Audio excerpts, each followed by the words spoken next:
Oke, bismillahirrahmanirrahim. Assalamualaikum warahmatullahi wabarakatuh.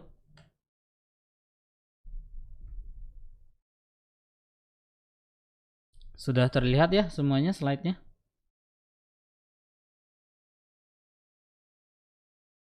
Oke, jelas nggak? Nggak blur kan?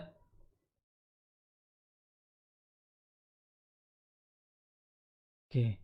Hari ini kita akan membahas materi baru yaitu tentang gelombang mekanik. Materi ini merupakan materi lanjutan dari semester genap kelas 11. Kalau sama Pak Deden udah sampai mana materinya? Kalau boleh tahu.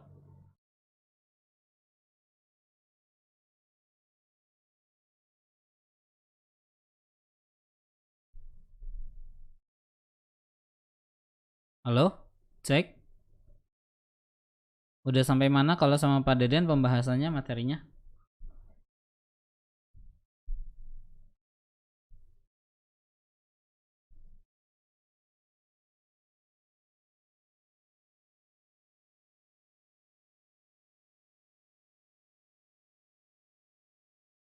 Halo?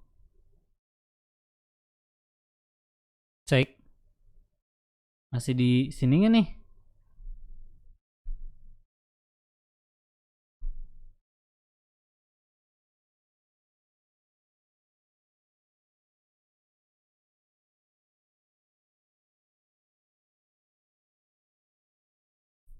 Materi fisika sama Pak Deden kalau di kelas terakhir bab apa ya?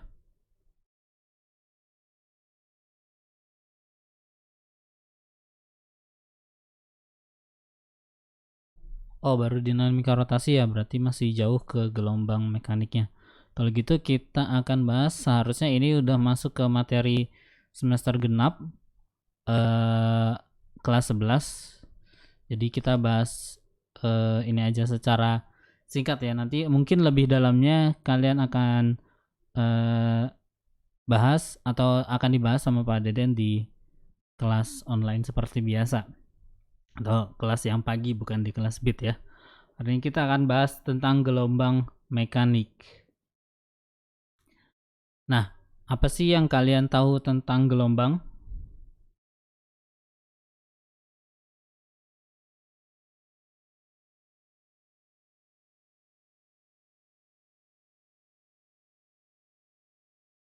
Kita lihat dulu aja video tentang gelombang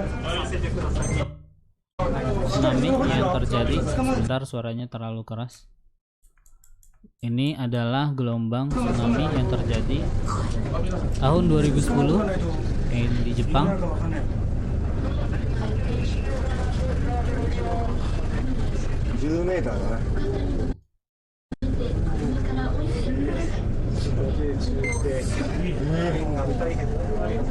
Kalian bisa lihat bahwa air itu naik, kemudian turun, dimana sebuah perahu atau kapal laut berusaha untuk mempertahankan keadaannya sehingga dia tidak tenggelam karena gelombang air laut tersebut. Gelombang air laut itu terjadi, yang di sini terjadi karena adanya gempa bumi dari bawah laut sehingga menyebabkan beberapa volume air itu berubah, bukan berubah ya, tapi berubah kondisinya. Atau kita lihat contoh dari gelombang yang lain, penggambarannya seperti di bawah ini, di sini digambar bahwa kalau kita lihat kalau ada titik-titik air, maka bisa terlihat di situ gelombang air semakin cepat titik-titiknya, maka gelombangnya akan semakin rapat. Kemudian kalau menghadapi dinding dia akan memantul. Kalau saya ganti backgroundnya maka terlihat. Nah, di sini ada salah satu contoh yang lain yaitu gelombang cahaya. Dimana gelombang cahaya merupakan gabungan antara electric field dan magnetic field. Nah, kita juga lihat di sini ada gelombang, ada jembatan yang sedang bergerak bergelombang. Ini disebabkan karena adanya angin di sekitar jembatan tersebut yang frekuensinya sama dengan frekuensi bahan dari jembatan, sehingga jembatannya ikut bergerak.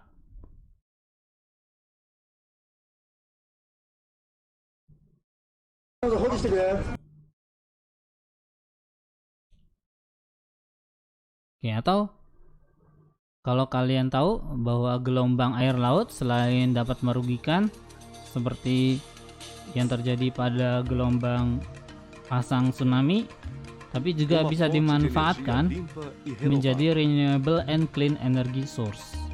Itu menjadi energi listrik dari energi gelombang air laut menjadi energi listrik yang dimanfaatkan oleh alat yang berada pada video situ. Você vai conhecer agora a primeira usina de ondas da América Latina. Alat tersebut menangkap gerakan naik turun yang terjadi pada permukaan air laut. Nah, gerakan naik turunnya itu akan ditransfer melalui alat atau melalui mekanisme yang nantinya akan memutar turbin yang ada di bagian bawah dari alat tersebut. Turbinnya itu nanti akan memutar, turbinnya akan memutar generator, dan generatornya nanti akan menghasilkan listrik. O projeto dos pesquisadores do Laboratório de Tecnologia Submarina da COP foi concebido em módulos, o que permite a ampliação da capacidade da usina. Funciona assim. Kalian bisa lihat bahwa alatnya tersebut bergerak naik turun, atau bisa kita katakan alatnya tersebut hanya bergetar naik turun, tapi getarannya itu dihasilkan oleh gelombang air laut, dan yang lainnya akan menggerakkan piston yang ada di ujungnya.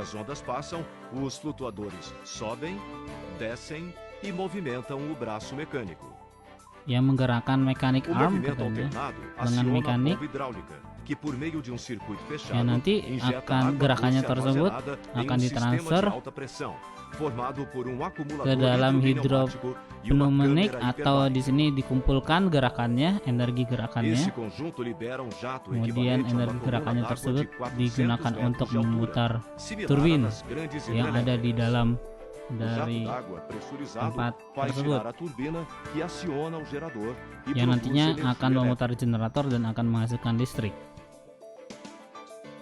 A usina de ondas do PECEM nasce com a missão de superar o grande desafio de empresas e institutos de pesquisa do mundo inteiro que hoje buscam converter a energia das ondas em energia elétrica. Oke, dari contoh tersebut bisa kita ambil pengertian bahwa gelombang adalah gelombang mekanik dulu ya. Gelombang mekanik itu merupakan gelombang yang membutuhkan medium untuk bisa merambat. Contohnya tadi gelombang air laut, di mana medium rambatnya merupakan air laut. Sedangkan untuk contoh gelombang lainnya nanti saya jelaskan. Nah, mediumnya itu bukan cuma air, bukan cuma zat cair, tapi bisa juga merupakan zat padat ataupun gas. Di mana contoh-contoh dari gelombang mekanik yaitu adalah gelombang bunyi, gelombang air laut, gelombang pada tali, gelombang pada jembatan tadi yang ada di video, gelombang pegas, dan lain-lain. Pokoknya kalau ada gelombang yang menggunakan medium atau yang memerlukan medium, maka disebutnya adalah gelombang mekanik. Nah, di gelombang mekanik itu kita punya dua jenis gelombang. Dilihat dari bagaimana gerakan atau getaran dari gelombang tersebut, gerakan getarannya, dan bagaimana dia merambat dalam medium getarnya atau medium rambatnya. Kita bisa lihat di sini ada dua gambar. Yang di atas misalkan kita punya pegas di situ ya. Lalu kita gerakan maju mundur, maka gelombang pegas tersebut akan menghasilkan gelombang yaitu berupa rapatan dengan regangan. Di sini ada bagian yang rapat dan ada bagian yang renggang dari pegas tersebut. Nah, ketika bagian rapat dan renggang tersebut sampai ke ujung, dari sini kan awalnya kan di ujung yang tangannya kita, tempat tangannya kita, kemudian rapatannya ini akan merambat ke depan, arah rambatnya itu ke depan gitu ya, dan nanti akan ketemu di ujungnya, sehingga nanti kalau kita punya pegas akan terjadi bagian yang rapat dan bagian yang renggang. Nah, ketika kita getarkan maju mundur, sedangkan arah rambatnya itu maju, maka gelombang tersebut disebutnya adalah gelombang longitudinal. Sedangkan kalau kita punya tali, kita getarkan naik turun ke atas dan ke bawah. Kemudian dari gerakan atas ke bawah ini, ternyata talinya akan merambat, atau si getaran naik turunnya ini, atau tali yang dihasilkan oleh gerakan naik dan gerakan yang turunnya ini akan merambat menuju ke depan, rambatnya juga ke depan, dan akan menghasilkan gelombang. Nah, kalau getarannya naik turun sedangkan rambatannya ke depan, itu disebut gelombang transversal. Atau lebih saya bilang bahwa kalau misalkan gelombang transversal itu gelombang yang mempunyai bukit dan lembah. Lalu kalau kita lihat arah rambatnya itu tegak lurus dengan arah getarnya. Rambatnya ke kanan, getarnya naik turun, maka mereka akan saling tegak lurus. Maka ini disebut sebagai gelombang transversal.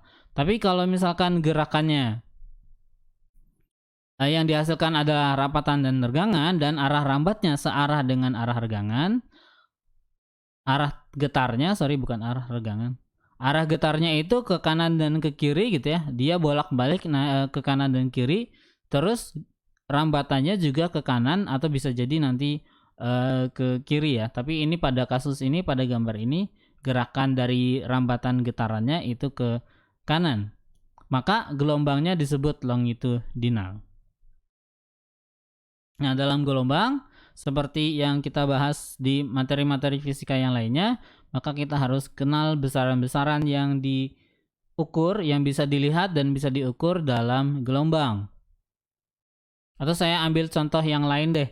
Kalau kita punya gelombang air laut, sebentar, bukan gelombang air laut tapi gelombang air gitu ya. Saya mau memperlihatkan sebuah simulasi sebentar.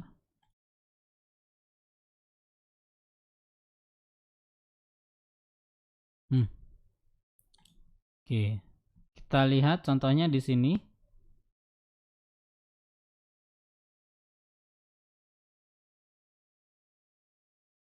Kelihatan belum ya?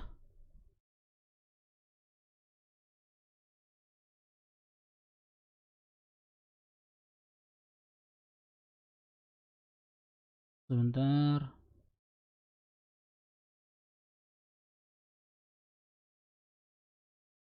Oke, kita lihat di sini. Kalau saya punya bak air, terus di sini kita lihat ada keran. Nah, keran ini mau saya buka sehingga air akan menetes pada kerannya. Dimana kalau saya buka kerannya, maka tetesan air tersebut akan menghasilkan gelombang transversal. Nah, gelombang transversal pada air gitu ya, ini kalau kita lihat dari samping, sehingga airnya tersebut akan terlihat naik turun. Tapi bagaimana kalau misalkan saya lihat bak airnya ini dari atas, saya putar ke atas. Nah, maka bisa kita lihat di sini gelombang yang terbentuk itu seperti ini. Ada yang gelap, ada yang terang. Nah, kalau bisa kita lihat, maka gelombang yang gelap dan yang terang ini merepresentasikan sebagai tegangan atau rapatan dengan regangan pada gelombang longitudinal. Sehingga kalau kita lihat dari atas, justru gelombangnya bentuknya adalah gelombang longitudinal. Tapi kalau kita lihat dari samping, sebentar, saya selesaikan dulu ininya. Kalau kita lihat dari samping, justru gelombangnya merupakan gelombang transversal. Nah, ini membuktikan bahwa sebenarnya kalau ada air yang bergelombang gitu ya, maka gelombangnya tersebut bisa kita lihat atau bisa diambil contohnya itu sebagai gelombang transversal atau gelombang longitudinal bergantung dengan bagaimana cara memandang dari permukaan air tersebut. Kalau kita lihat dari atas tadi, maka gelombangnya bentuknya longitudinal, tapi kalau kita lihat dari samping, maka gelombangnya adalah transversal. Oke, kita lanjutkan. Nah, seperti pembahasan fisika yang lain, bahwa kita juga harus mengenal besaran-besaran yang muncul pada sebuah peristiwa fisika.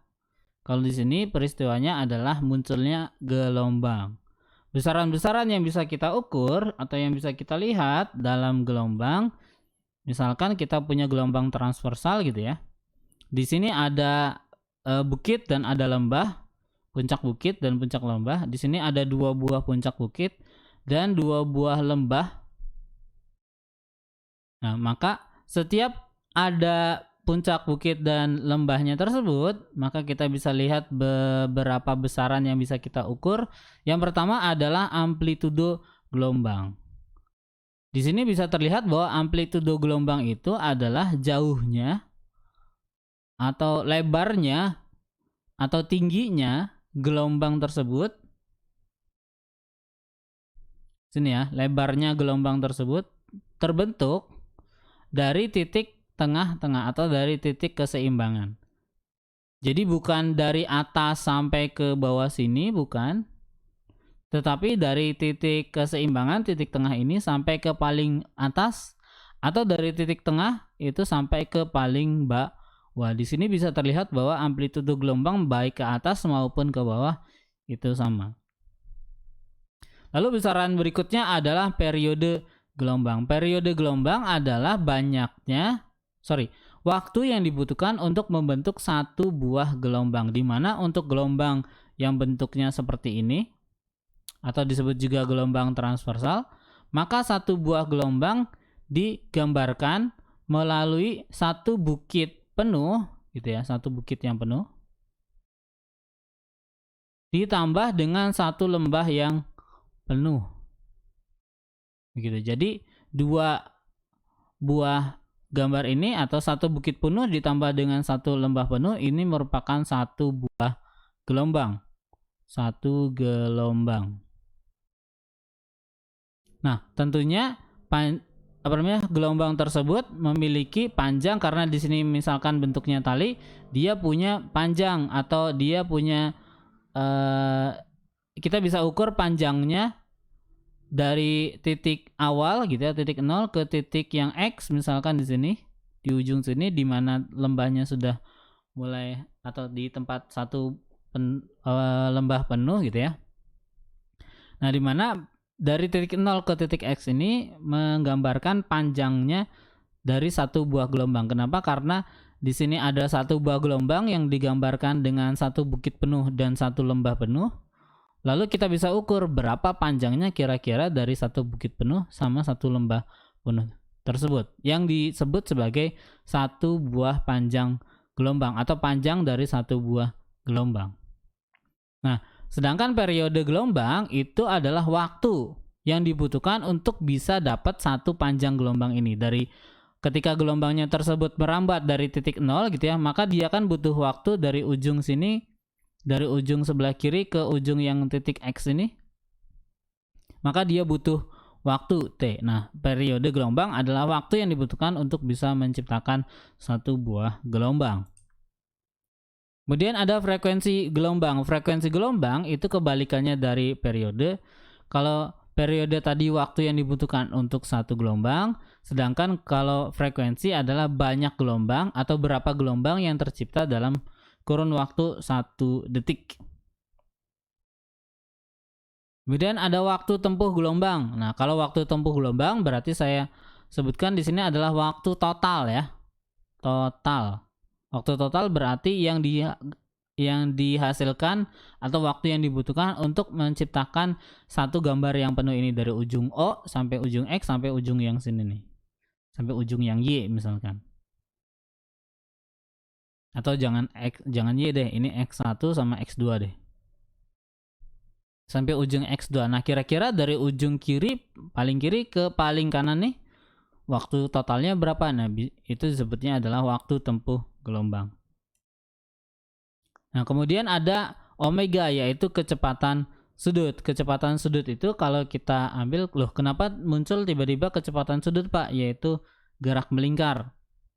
Sedangkan di gelombang kan nggak ada gerak melingkarnya. Nah, untuk itu saya mau menunjukkan bahwa, sebentar saya restart dulu.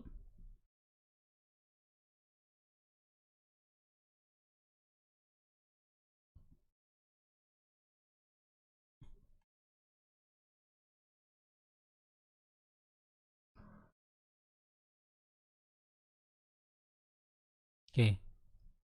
Menunjukkan bahwa sebenarnya gelombang ini bisa terbentuk karena perputaran dari sebuah titik yang berada di bagian kiri nih. Kelihatan nggak? Mouse saya nggak kelihatan ya? Oh ya, kelihatan nih.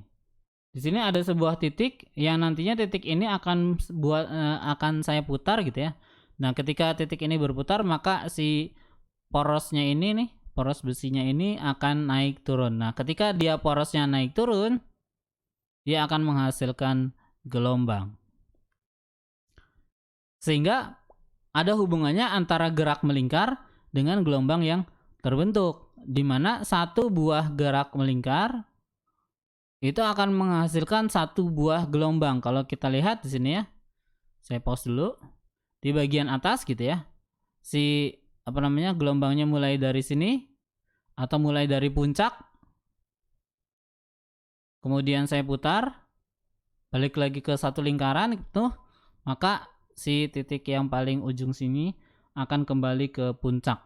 Berarti kalau saya gambarkan dari puncak gitu ya, turun ke puncak lagi.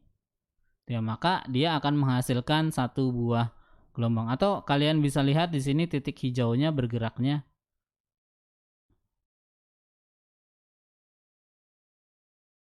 Nah, di sini dari puncak ke puncak lagi, berarti satu buah gelombang yang terbentuk kalau dia berputar satu kali lingkaran. Berarti ada hubungannya antara kecepatan sudut dengan banyaknya gelombang yang terbentuk. Nanti saya kasih tahu hubungan antara besaran-besaran tersebut. Pokoknya kecepatan sudut itu berarti berapa cepat si gelombang ini membentuk satu buah gelombang, atau gelombangnya ini akan membentuk satu buah gelombang ini kira-kira berapa cepat gitu ya.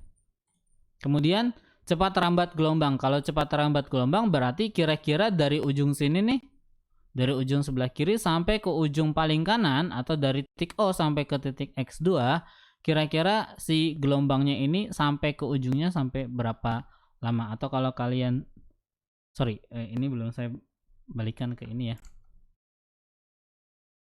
dari ujung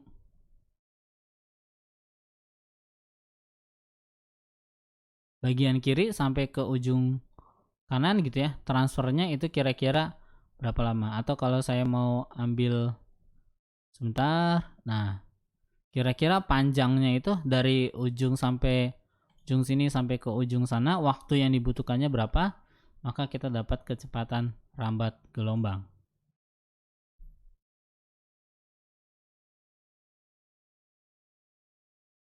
Oke, selain cepat rambat gelombang, ada juga yang terakhir yaitu tetapan gelombang. Kalau tetapan gelombang itu menyatakan besar atau banyaknya gelombang yang terbentuk. Kalau di sini berarti gelombang yang terbentuk ada 2, berarti tetapan gelombangnya ya 2. Ini ada satu gelombang, yaitu digambarkan oleh satu puncak penuh dan satu lembah yang penuh.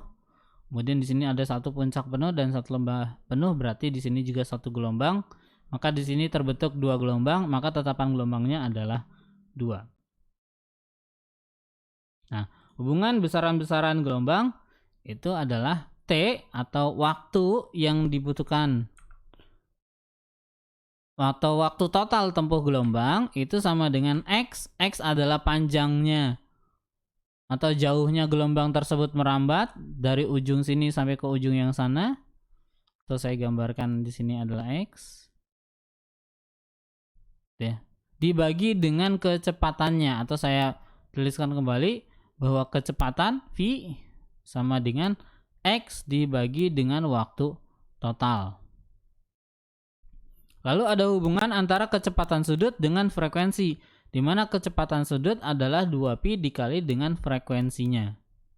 Sini ya, kecepatan sudut sama dengan 2pi dikali frekuensinya. Loh, maksudnya apa Pak? Maksudnya kalau saya ambil sebuah gerakan,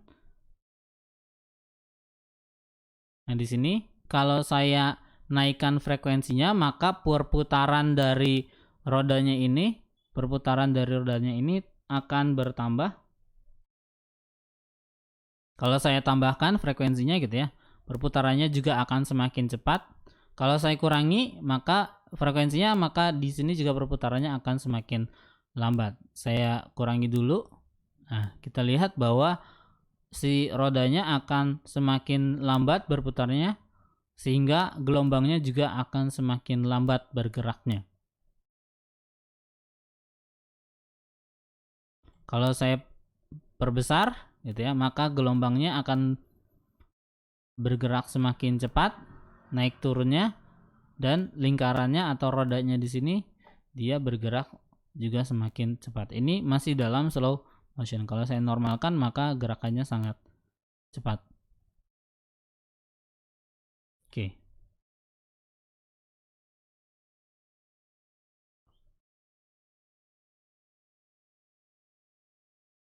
Kita kembali lagi ke slide.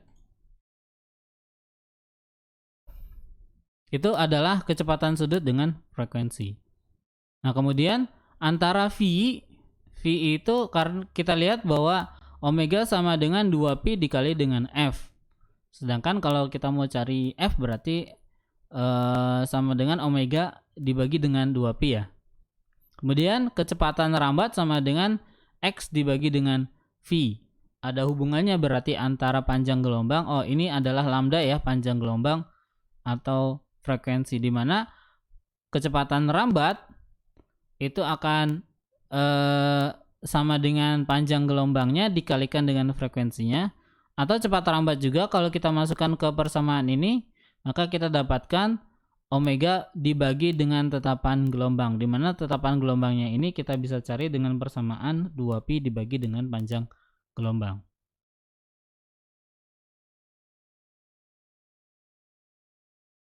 Oke. Nah, di simulasi yang tadi saya tunjukkan itu merupakan simulasi dari gelombang berjalan.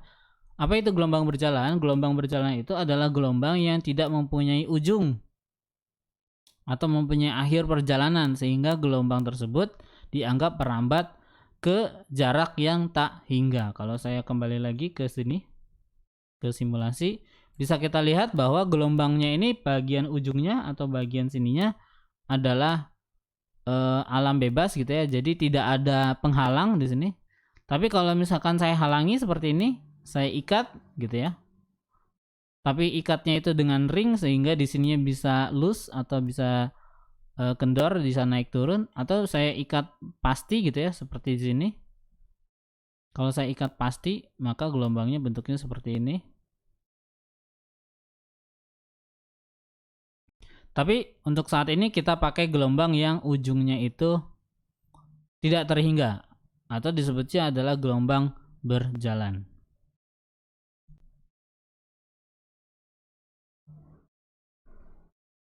Nah, untuk gelombang yang berjalan, maka amplitude gelombang itu selalu dianggap sama pada setiap titik yang dilalui. Kalau saya punya titik A di ujung sini, oke, saya ambil titik A, terus titik B, lalu C, lalu D, E, F,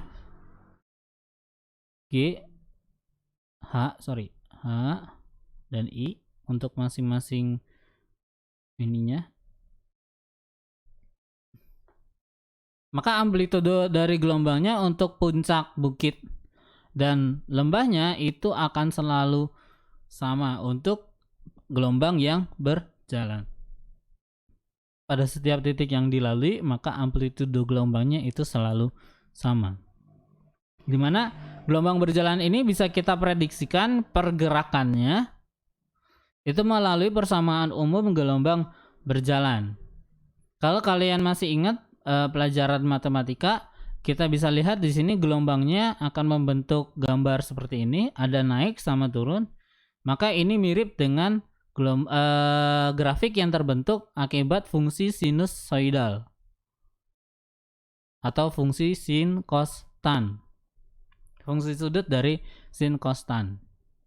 Nah, karena gambar dari gelombang transversal itu mirip dengan fungsi grafik yang dihasilkan oleh fungsi sinusoidal, maka persamaan umum gelombang berjalan juga bentuknya adalah dalam bentuk fungsi sinusoidal, di mana persamaan umumnya adalah Y sama dengan A dikali sin omega T minus K dikalikan dengan X atau minus KX.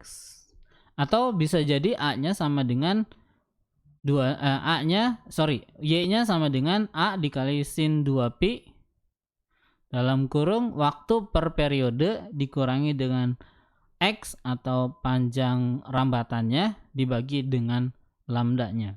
Nah, kalau kita menguasai atau kita paham tentang persamaan ini, maka bisa kita prediksikan untuk setiap titik yang berada pada gelombang tersebut. Kalau misalkan saya punya gelombang yang ada di gambar sini ya. Nah, setiap titiknya ini bisa kita prediksikan kapan ketika di titik A itu dia bisa naik gitu ya. Nanti kan suatu saat dia akan naik. Kapan dia bisa akan turun ke bawah? Atau bisa jadi kalau misalkan kita ambil waktunya tertentu, kira-kira di D itu dalam kurun waktu 5 detik dia itu ada di bawah, di tengah atau di atas. Nah, ini bisa kita prediksikan melalui persamaan gelombang berjalan. Di mana saya kasih keterangan di sini Y dalam YP atau Y gelombang itu adalah simpangan gelombang untuk titik-titik tertentu pada titik tertentu.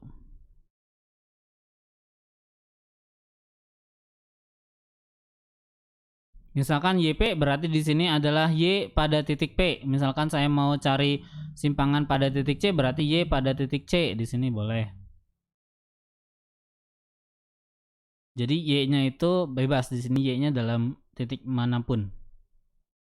Kemudian A itu sudah kita pelajari dalam besaran gelombang, yaitu adalah amplitudo gelombangnya.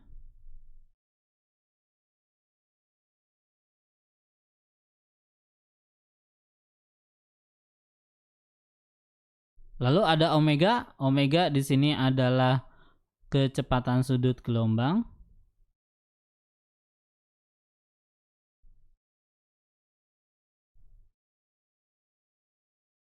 Lalu ada T. T adalah waktu total yang ditempuh atau waktu tertentu yang mau kita cari gitu ya. Waktu gelombang.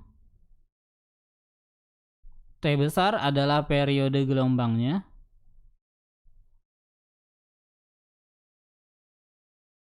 Kemudian ada K. K itu adalah tetapan gelombangnya atau nomor gelombang.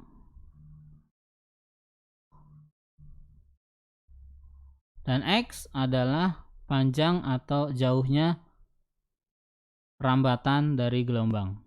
Rambatan gelombang.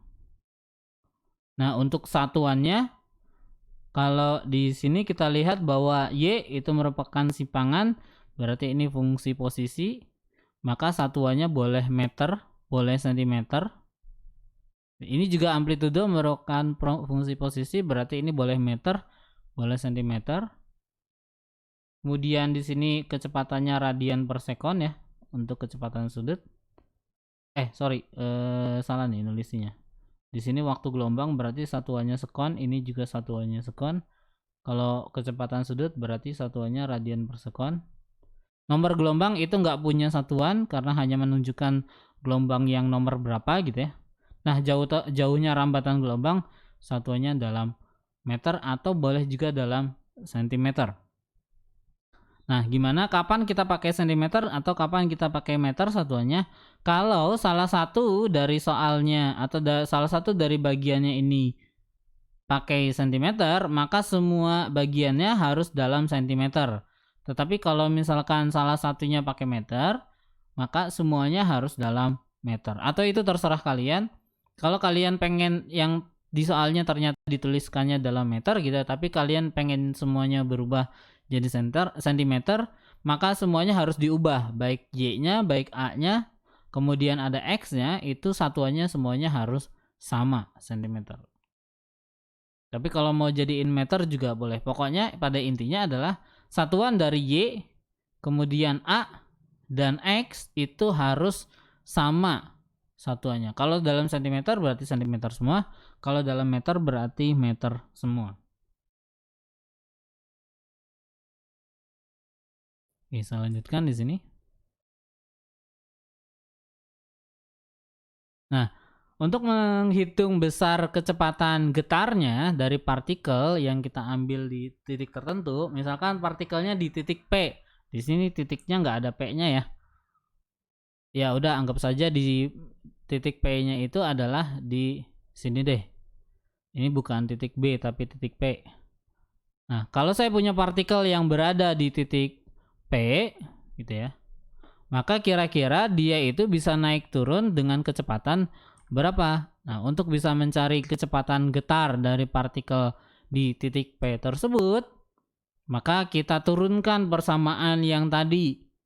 Persamaan Y sama dengan A sin omega T minus Kx, itu saya turunkan terhadap waktu, sehingga menjadi persamaan Vp atau V pada titik P itu sama dengan omega A dikali cos omega T minus Kx. Ini dengan cara diturunkan. Pak nggak paham turunan, ya udah kita ambil saja persamaannya ini.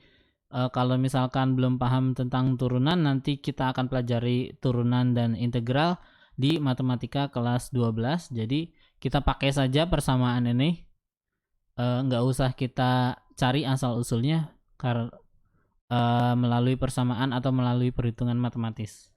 Karena kalaupun saya jelaskan mungkin kalian masih banyak yang belum paham mengenai turunan dan integral. Pokoknya untuk mencari getaran, kecepatan getar dari partikel P atau partikel yang ada di titik P, maka kita gunakan persamaan Vp sama dengan omega A dikali cos omega T minus Kx. Kita lihat di sini ada perbedaan bahwa tadinya A dikali dengan sin omega T minus Kx, kemudian di sini jadi persamaannya adalah omega dikali dengan A. Jadi omega yang ada dalam kurungnya itu keluar, terus dikalikan dengan A. Nah, sinnya yang tadinya sin kita ganti jadi cos. Dalam kurungnya masih sama omega T minus Kx. Sedangkan untuk mencari percepatan dari pergerakan atau getaran dari partikel di titik P tersebut, maka rumus kecepatan getar ini kita turunkan sekali lagi. Maka persamaannya jadi minus omega kuadrat A dikali dengan sinus omega T minus Kx. Atau karena A sin omega T minus Kx ini adalah persamaan dari Y pada titik P, maka persamaan untuk percepatan getaran partikel di titik P itu sama dengan minus omega kuadrat dikali dengan Y pada titik P. Atau dikali dengan persamaan Y pada titik P. Sedangkan untuk mencari besarnya sudut fase dan beda fase gelombang, karena gelombang tersebut memiliki fase-fase gitu ya. Fase-fasenya dilihat dari mana, Pak? Dilihat dari di bagian manakah si gelombang tersebut sedang naik ke atas atau sedang berada di puncak atau sedang berada di lembah. Misalkan titik P yang ada di sini, dia itu berarti sedang berada di puncak. Berarti fase gelombangnya adalah ketika dia berada di puncak. Sedangkan titik D di sini di bagian bawah misalkan, dia ada di paling bawah, berarti fasenya adalah sekarang di dasar dari lembah. Dan seterusnya, kalau misalkan di tengah-tengah berarti fasenya berada di titik keseimbangan atau kesetimbangan. Balik lagi ke sini. Nah, untuk mencari besarnya sudut fase yang dihasilkan untuk masing-masing fase gelombang, maka kita gunakan persamaan 2pi dalam kurung T per P periode dikurangi dengan X per lambda. Ini hasilnya adalah sudut fase. Jadi dalam kurungnya ini nih, dalam kurungnya ini adalah merupakan sudut fase dari gelombangnya. Sedangkan fase gelombangnya naik turun itu dilihat dari dalam kurungnya aja. Sudut fase itu berarti 2pi dikalikan dengan dalam kurungnya ini. Kalau dalam kurungnya aja berarti kita mencari fasenya apakah dia sedang naik atau dia sedang turun. Kalau hasilnya positif berarti dia akan dalam keadaan fase yang naik. Kalau hasilnya negatif berarti fasenya sekarang sedang turun. Nah, untuk mencari perbedaan atau dari satu titik ke titik yang lainnya, misalkan saya mau cari, nah, apa sih bedanya fase yang dimiliki oleh titik P ini dengan titik C? Gitu ya. Atau titik P dengan titik D, fasenya ada bedanya enggak? Pasti ada. Nah, bedanya itu adalah menggunakan persamaan delta X dibagi dengan lambda. Tetapi kalau misalkan mereka berada pada titik yang sama, contohnya di titik P ini dia berada di titik puncak dan titik F juga berada di titik puncak, maka keduanya nggak punya perbedaan fase atau fasenya itu sama-sama berada di puncak, berarti keduanya tidak berbeda sama sekali fasenya. Kalau tidak berbeda fasenya, maka di sini beda fasenya bisa jadi nilainya sama dengan 0 kalau tidak berbeda fasenya. Oke, kita ambil contoh soal aja. Dari sebuah gelombang merambat ke arah sumbu X positif, berarti arah rambatnya ke kanan gitu ya. Dengan cepat rambat V sama dengan 5 meter per sekon. Saya tuliskan dulu di sini diketahui. Cepat rambat gelombangnya 5 meter per sekon. Frekuensi gelombangnya sekitar 10 Hz. Dan amplitude gelombangnya sekitar 2 cm. Jika asal getaran telah bergetar selama 2/3 sekon dengan arah getaran pertama ke bawah, berarti saya gambarkan gitu ya. Arah getaran pertamanya itu ke bawah, berarti getarannya itu dari bawah dulu, baru ke atas, dan seterusnya gitu ya. Tentukanlah yang pertama adalah persamaan umum gelombangnya. Persamaan umum gelombang. Yang kedua adalah kecepatan dan percepatan partikel di titik X sama dengan 0,5 meter. Misalkan saya punya titik X di sini, yang jarak titik X-nya adalah 0,5 meter. X sama dengan 0,5 meter. Nah, kira-kira berapa kecepatan dan percepatan getar dari partikel tersebut? Kecepatan getar dan percepatan getarnya di X. Oke. Yang C adalah fase dan sudut fase gelombang di X. Berarti fase dan sudut fase di X. Kemudian yang ketiga atau yang keempat adalah beda fasenya.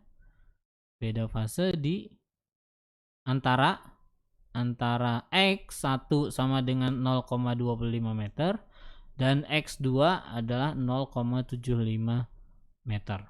Oke, kita coba jawab satu persatu. Untuk bisa mencari persamaan umum gelombang, kita punya persamaan umum gelombang Y gitu ya, sama dengan A dikali dengan sin dalam kurung omega T minus Kx. Nah, supaya kita bisa masukkan ke persamaan ini atau bisa bikin persamaannya, maka kita cari dulu besaran-besaran yang terbentuk dari gelombang yang dari soal ini atau gelombang yang terbentuk dari soal ini. Yang pertama adalah A-nya di sini sudah jelas ya, bahwa amplitudenya sama dengan 2 cm. Oke, karena saya pengen semuanya satuannya dalam meter gitu ya, maka 2 cm ini saya ubah jadi meter, berarti A-nya sama dengan 0,02 meter. Kemudian yaitu omega. Kita cari besarnya omega. Omega bisa kita cari dengan mencari hubungan antara omega dengan frekuensi, yaitu 2pi dikali dengan frekuensi. Dimana frekuensinya udah ada nih 10 Hz di soal. Berarti omega sama dengan 2pi dikali dengan 10. Berarti omeganya sama dengan 20 pi.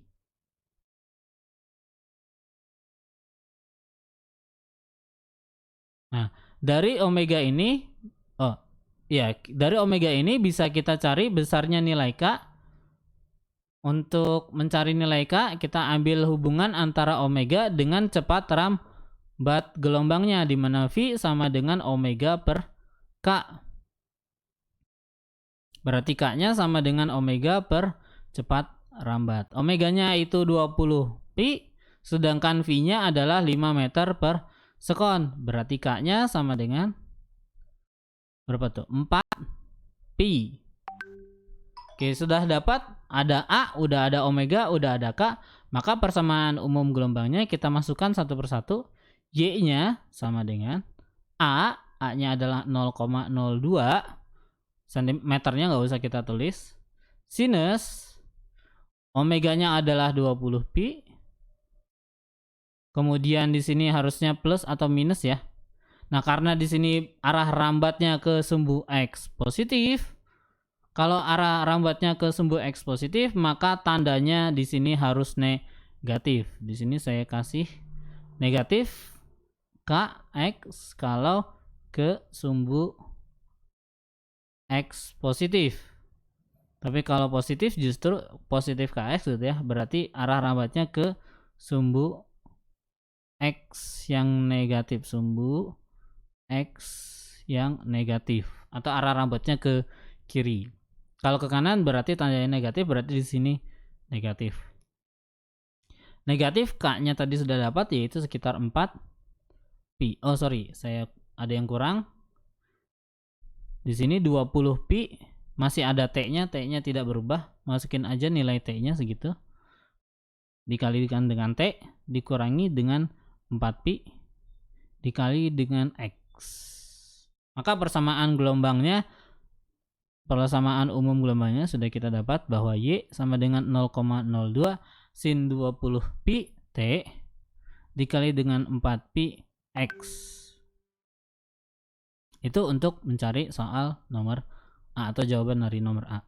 Yang B, mencari kecepatan dan percepatan partikel di titik X, di mana X-nya sama dengan 0,5 meter.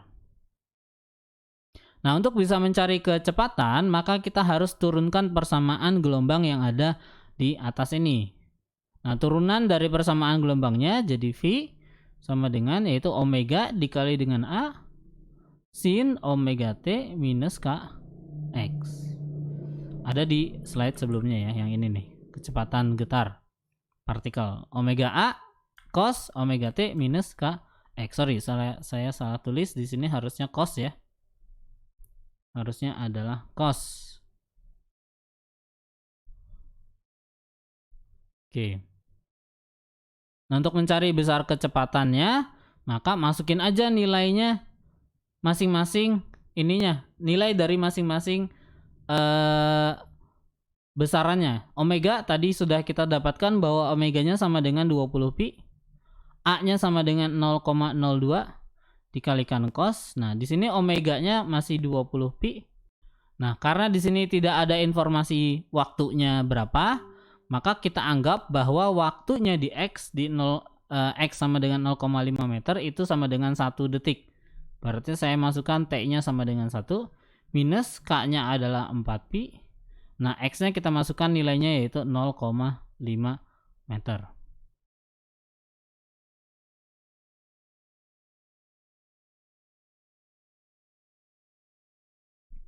Kita masukkan angkanya, maka hasilnya jadi 20 dikali 0,02 yaitu 0,4 pi dikali dengan cos dari 20 kali 1 berarti 20 dikurangi dengan 4 dikali 0,5 yaitu 2 pi.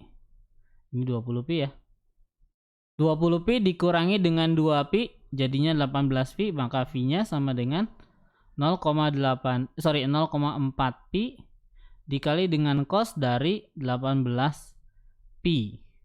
Nah, kita cari cos dari 18 dikali dengan pi. Kalau kita pakai kalkulator, maka masukkan angka pi-nya itu menjadi sudut 180 derajat. 180 derajat dikali dengan 18.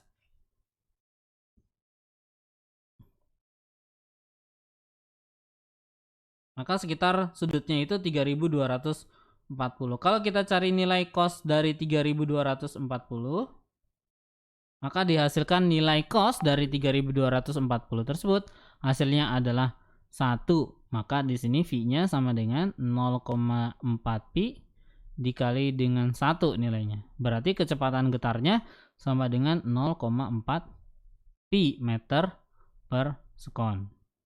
Itu baru kecepatan getar dari gelombangnya. Gimana dengan persamaan gelombangnya? Percepatan getarnya. Nah, kalau percepatan getar, maka kita masukkan ke persamaan. Ini masih B ya. Karena B itu mencari kecepatan getar dan percepatan getar. Yaitu A sama dengan negatif omega kuadrat dikali dengan A sinus omega T minus K X. Atau dalam persamaan ini di sini sama dengan persamaan YP atau Y-nya tadi. Maka kita masukkan omega kuadratnya berarti 20 pi kuadrat dikali dengan A-nya 0,02 dikali dengan sin omega-nya 20 pi dikali dengan waktunya 1 sekon dikurangi 4 pi dikali X-nya 0,5 meter. Maka kita dapatkan sini sama dengan 400 pi kuadrat dikali dengan 0,02 dikali sin dari sudut 20 dikurangi dengan 2 pi yaitu sekitar 18 pi.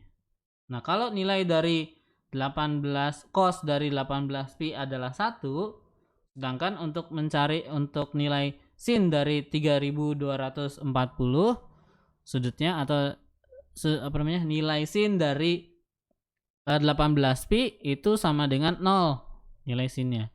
Maka di sini negatif 400 pi kuadrat dikali 0,02 dikali dengan sin ini sin 18 pi nya hasilnya nilainya 0 ya, dikali dengan 0, maka nilai percepatannya A-nya sama dengan 0 meter per sekon kuadrat. Apa maksudnya percepatan getarnya itu 0? Berarti si getarannya itu selalu konstan gerakannya. Karena getarannya selalu konstan, maka kita anggap bahwa getarannya tersebut adalah getaran yang merupakan gelombang berjalan. Oke, kita lanjutkan di bagian yang C, di mana di C itu dicari atau mencari fase dan sudut fase gelombang. Untuk mencari fase gelombangnya, kita gunakan persamaan yang ini nih. T dibagi dengan periode dikurangi X dibagi dengan lambda.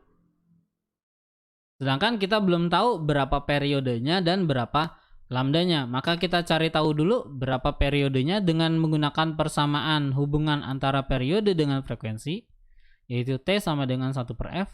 Maka kita dapatkan bahwa karena frekuensinya sama dengan 10, maka periodenya sama dengan 1 per 10 atau sekitar 0,1 sekon. Terus lambdanya bisa kita cari dengan hubungan antara K dengan lambda, di mana K sama dengan 2pi dibagi dengan lambda. Berarti lambdanya sama dengan 2pi dibagi dengan K, di mana K-nya sama dengan 4pi dibagi dengan 4pi, maka hasilnya adalah setengah atau 0,5 meter. Kita ambil satuannya meter ya. Nah, untuk mencari besar fasenya, maka fase dari gelombangnya sama dengan waktu dibagi dengan periode dikurangi X dibagi dengan lambda, di mana yang ditanyakan dari soal di mana X-nya sama dengan 0,5 meter. Waktunya kita anggap 1 detik. Berarti 1 per 0,1 dikurangi X-nya 0,5 dibagi dengan 0,5. 1 dibagi 0,1 hasilnya 10, dikurangi 0,5 bagi 0,5 hasilnya 1. Maka fase dari gelombang pada saat X sama dengan 0,5 adalah 9. 9 ini berarti fasenya sedang naik karena nilainya positif. Kemudian dicari lagi sudut fasenya. Oh, sudut fasenya berarti tinggal kalikan saja 9-nya dikalikan dengan 2pi. Berarti theta sama dengan 2pi dikali dengan fase gelombangnya. 2pi dikali dengan 9, yaitu sekitar 18pi. Sesuai dengan persamaan yang kita masukkan tadi sebelumnya, bahwa di dalam kurung ini harusnya sama dengan yang di sini. Si fase gelombangnya pada saat 18pi, maka di sininya juga harus sama, yaitu sudut fase gelombangnya yaitu 18pi. Oke, kemudian yang terakhir yaitu dicari antara beda fase antara titik X di 0,25 meter dan titik X pada 0,75 meter, atau X1 0,25, X2 sama dengan 0,75. Untuk mencari beda fase, maka kita gunakan persamaan delta fase ya, perbedaan fase sama dengan delta X dibagi dengan lambda. Delta X itu berarti tinggal dikurangin aja, X2 dikurangi dengan X1 dibagi dengan lambdanya atau panjang gelombangnya. 0,75 ya dikurangi 0,25 dibagi dengan lambdanya tadi sudah kita dapat 0,5. Berarti di sini 0,5 dibagi dengan 0,5 hasilnya sama dengan 1. Nah, karena hasilnya merupakan bilangan genap, bukan bilangan genap, bilangan bulat ya. Ini bilangan bulat. Maka perbedaan fase antara X1 dan X2 kalau hasilnya bilangan bulat gitu ya, maka di kedua titik tersebut di X1 0,25 dan X2 adalah 0,75, mereka tidak mempunyai perbedaan fase atau fasenya tidak berbeda atau mempunyai fase yang sama. Kalau satunya naik berarti yang lainnya juga sedang naik, di 0,25 naik, maka di 0,75 juga fasenya naik. Kecuali kalau nanti bilangannya merupakan bilangan desimal. Misalkan 1,5 misalkan. Hasil dari perbedaan fasenya 1,5. Berarti ada bilangan desimalnya nih. Desimalnya yaitu 0,5 gitu ya. 0,5-nya ini menghasilkan atau menyatakan bahwa antara X1 dan X2 itu terjadi perbedaan fase setengah dari bukit atau setengah dari setengah dari panjang gelombangnya atau setengah dari gelombangnya. Setengah dari gelombangnya.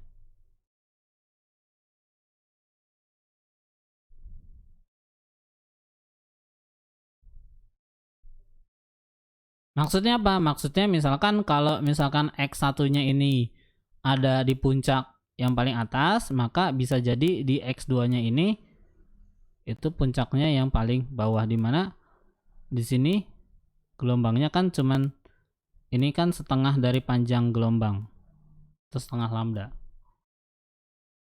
Kalau hasilnya di sini 0,25 misalkan, berarti hasilnya atau perbedaan fasenya adalah 1/4 dari panjang gelombangnya. Kalau 1/4 dari panjang gelombangnya, maka perbedaan fasenya bisa jadi yang satunya lagi di atas, yang satunya lagi di tengah-tengah.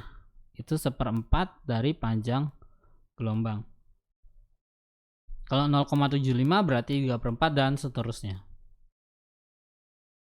Oke, dari sini ada pertanyaan mengenai persamaan umum gelombang berjalan dan latihan soalnya. Contoh soal maksudnya.